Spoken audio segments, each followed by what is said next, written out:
And now you have a choice to make. Congratulations. You did all the hard work. You sent in all these applications. You've got some acceptances. You've got some rejections. So proud of you. You did it.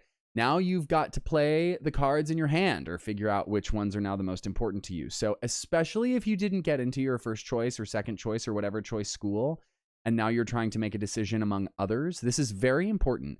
I would really recommend that you ask for help. Ask your family, your parents, your teachers, people that you trust to give you some pros and cons to help you make a choice, because love ya, but you don't actually know what college is like yet. And these people are the adults in your life will probably have a little bit more perspective on what the pros and cons are going to be for each thing. And you can talk to them about it. Maybe it's financial. That's a perfectly adequate, acceptable reason to make a decision. If it's a financial decision, of course, totally.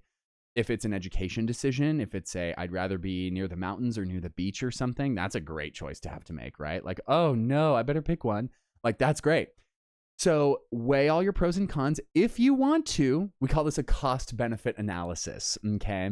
So what you do is you write all the costs on one side of a piece of paper, all the benefits on the other side of a piece of paper, and you compare and you see, is there one school where the benefits really outweigh the costs, or the costs really outweigh the benefits? And you can weight different things. So like if being close to your family is super important to you, that might carry more weight than, whether the school is in a city or a suburb. I don't know. It's up to you. You have to figure out what's important to you. But as you're going through all of those things, just take some time, breathe. And I would beg you, please, to make this decision from a place of logic rather than emotion.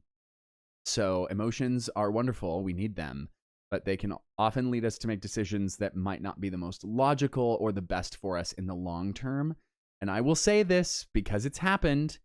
If you are considering going to a school because your current significant other, boyfriend, girlfriend, whomever friend is going to that school, I would ask you to reconsider that. Maybe that relationship is super important to you. I totally get it.